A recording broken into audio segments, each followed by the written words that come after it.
Good day, everybody. This is John Scarborough walking out here early in the morning here.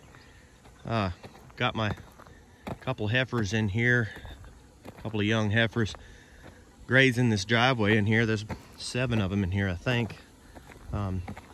Just walked down here and opened the gate for my wife, let her get pulled out. And anyway, I thought I'd just make a little video, kind of show everybody what we're doing here. We just kind of set up a lane on both sides. I could mow this, and I do mow this driveway sometimes, but I tell everybody I'm not in the mowing business, I'm in the grazing business. And so it just kind of hurts me every time I start up the mower. Some people, they just love to start up that mower and go mow, and I'm not saying I don't enjoy it, mowing the yard and stuff, but I'm just saying it kind of hurts me when I mow places that could be grazed. Now cleaning up around my house and all like that, I definitely want to do that, but I just don't like mowing stuff like this all the time. Now I still do come back over here and mow it because it is our driveway, but I like to run these cows in here, or in this case, these heifers, and let them graze it a little bit. And one thing I'll do different in here than I do really anywhere else is I'll actually run them in and let them graze it down tighter. So typically when I'm putting them in a pasture, I'm grazing it in such a way where I want it to grow back as soon as possible, as fast as physically possible. Well, in a scenario like this is not really for grazing land. It's really something it's a buffer zone, really. It's right there next to your driveway. You kind of want it to look a little bit better when you pull in and out, and things like that. So you kind of do want it to look nicer. And as soon as they get off of it, then we'll come through and mow it, Well, but because of that, because I know I'm going to be coming in and actually mowing it tight, I'm not trying to get regrowth here. I actually will graze it down fairly tight. And usually I don't have just seven young heifers in here. Instead I've got like 30, 40 mamas, and then I'll have another 10 heifers and then another 10, 20, 30 steers in there with them. So I've got a decent sized little herd in there, and then whatever calves are on the mamas at that point. So you may have 30 calves, 30 steers, 30 mamas, and then a group of heifers in there with them, along with your bulls.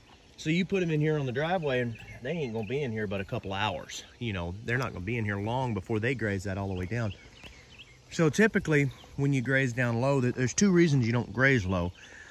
One is because you don't want them, you want that regrowth to come back as quickly as you can. So you want to graze what you can, and that's usually about the top third.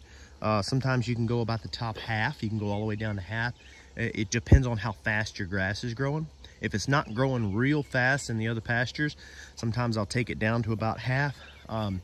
If I'm really hurting for grass, which I'm usually not, but on occasion I have to slow them down a little bit more, I'll go all the way down to where I've got about 6 inches of grass sticking up, and I have been to 4 inches, but that's pretty rare for me. But the reason for that is simply because of the regrowth. The more of that grass that's left there, the more solar energy it can collect. So your grasses gets energy from some of your grasses has rhizomes, so it has stored energy in those rhizomes, and then all your grasses have a root system that can pull certain types of energy, nitrogen, things like that, from the soil. But then also all of your grasses pull energy from the solar system. It actually pulls it from the sun. The sun power will actually pull that solar energy down and help it to grow faster. And that's why if you get a lot of shady days, even if everything else is pretty good, you may not grow a lot of grass during that time. Like in the past, we've had a week or 2 of overcast, and even though it really didn't, it rained here and there, but technically it was favorable for growing grass in all other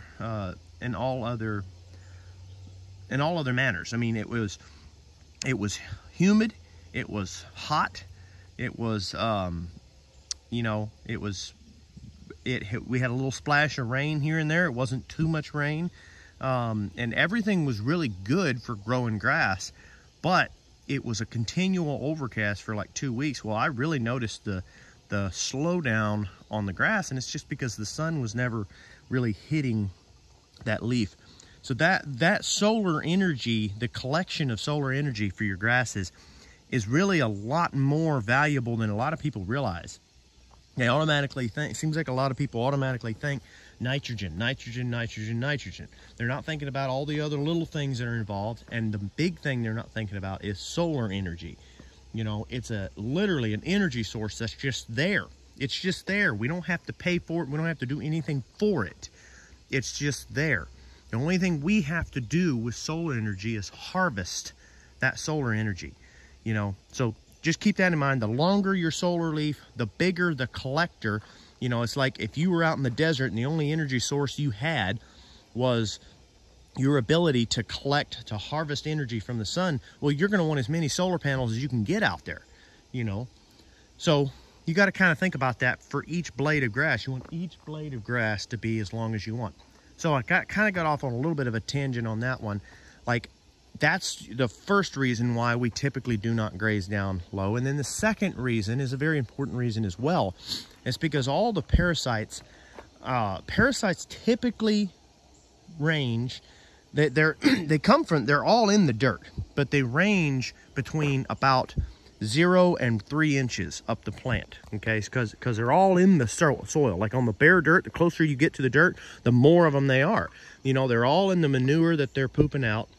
They're all in the ground, all in the soil, everything. All those parasites are all in there. But then that top 3 inches, they slowly, it's like they're really, really bad on the dirt, and then the first inch they're bad. The second inch they're a little bit better. The third inch they're a little bit better, but they're still bad. And then by the 4th inch you don't see a whole lot. You know, 5th inch not bad at all. And then the higher up you get up that plant, the less you're going to see those parasites being in there. So then that's the other reason why we don't graze that low. So for us, grazing low is not, you know, it's not something we do all that often. But well, and actually, the only case we'll do it is right here, if we ever do this right here. So in here, we're going to graze that low, and I'm not that worried about the solar collector because I don't really want the grass to grow just significantly fast on my driveway because I'm having to mow it anyway and burn fuel just to mow it, you know. But then secondly, I'm not too worried about the parasites because they're not going to be in here for terribly long. And a big part of them, you know, normally when I bring all of my cows in here, they do more trampling in an area like this than they do grazing. So really you're just trying to get it knocked back pretty good. But anyway, so I just wanted to throw that out there. We're kind of grazing the driveway here, kind of enjoying the morning, kind of like a little morning walk here. But anyway, we're hoping to come in here. Eventually, we want to get a fence about where that is, but I'm really thinking I want to come back on the other side of this pole right here, maybe a little bit farther. And so there's a drain here. If I'll look over here, the water from the pond comes down through there, and that whole area just stays nasty wet. Eventually, we want to have pigs in there, back in there, because it's not really worth using for anything else.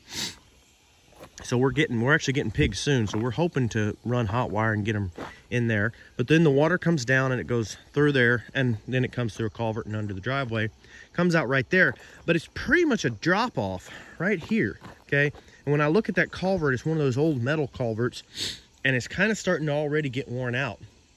So really, and then you can't maintain this without a weed eater, you know. Everywhere else, I can run over it with a brush hog, or I can run over it with my riding mower.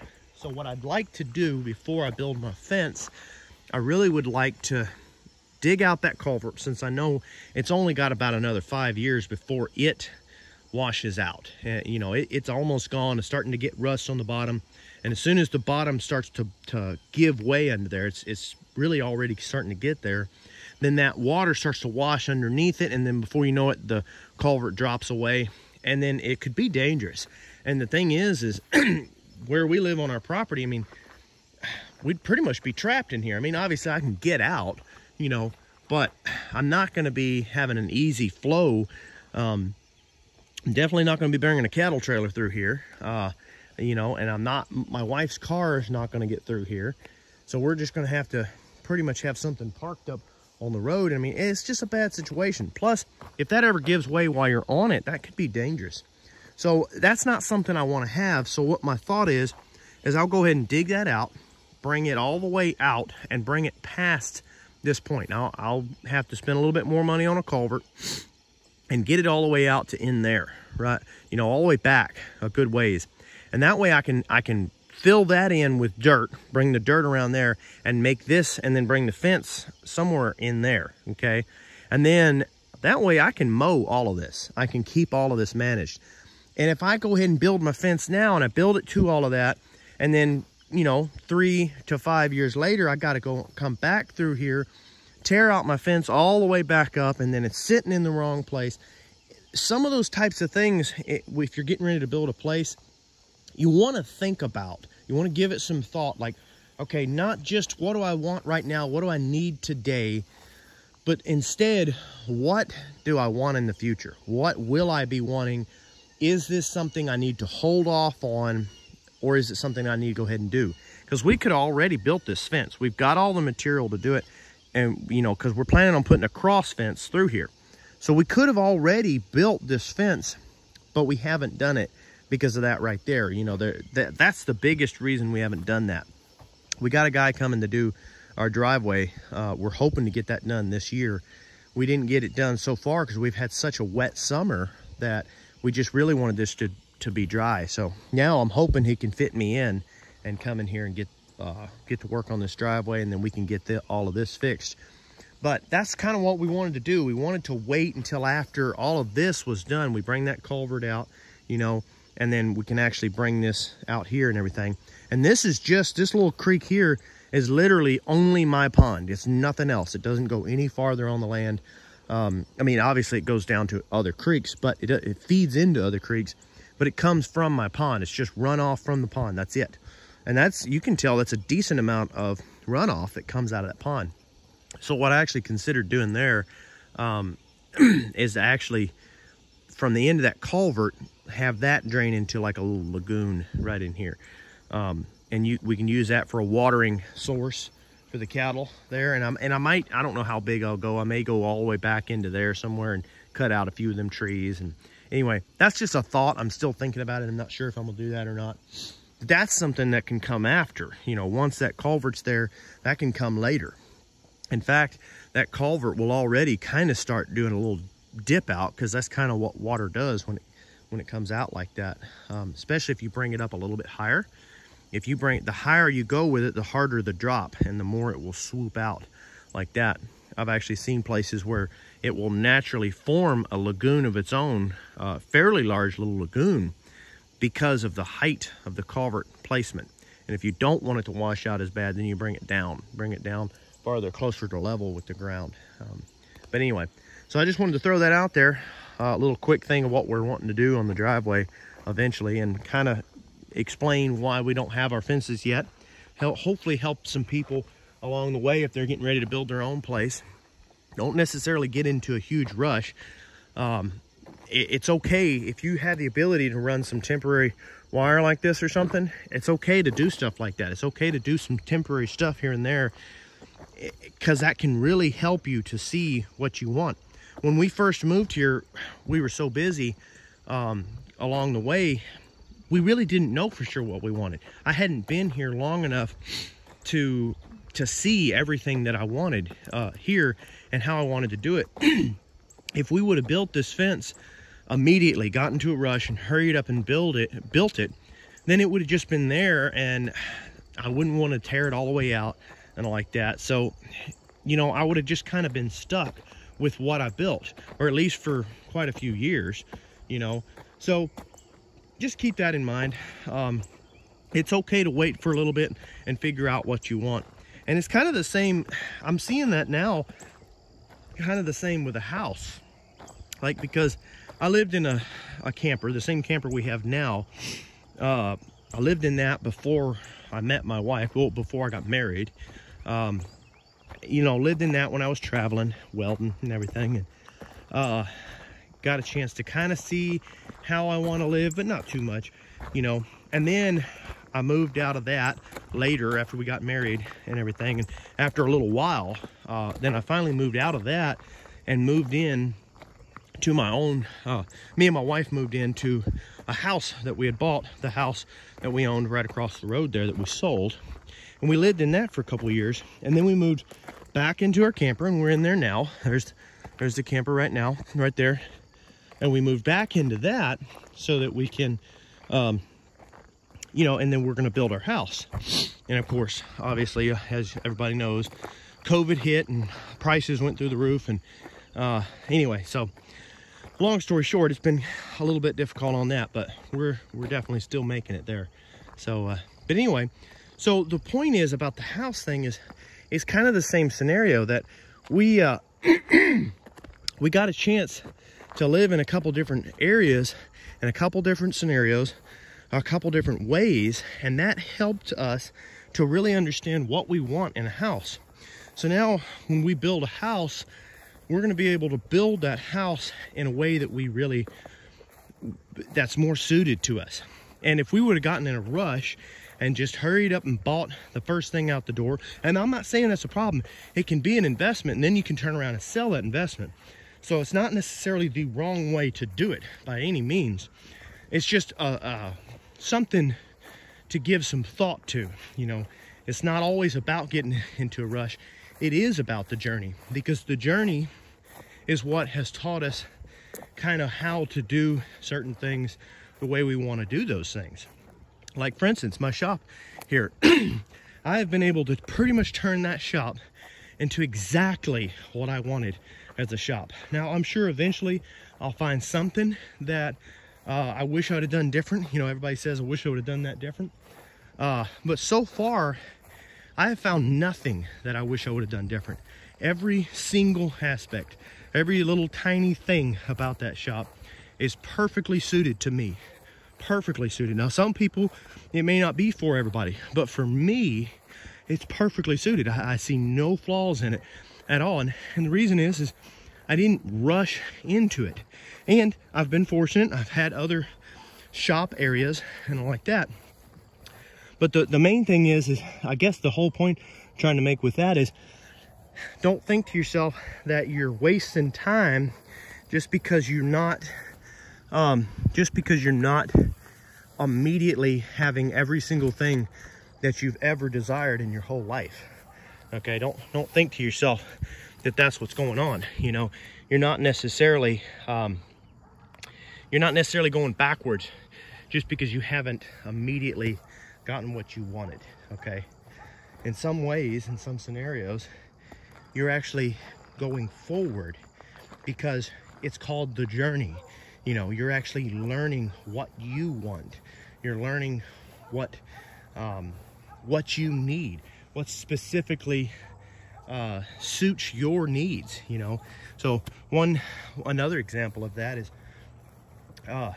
me and my wife, we've, you know, like living in our house, we have found different things from being in other people's houses, and we wouldn't have known this right at first, and from being in our own house, kind of sort of what we want with the way the bathroom flows and the kitchen flows and the living room and all like that. And so now we kind of have a pretty good understanding of what we want there. We know that we want our kitchen and our living room to flow together kind of as one, you know.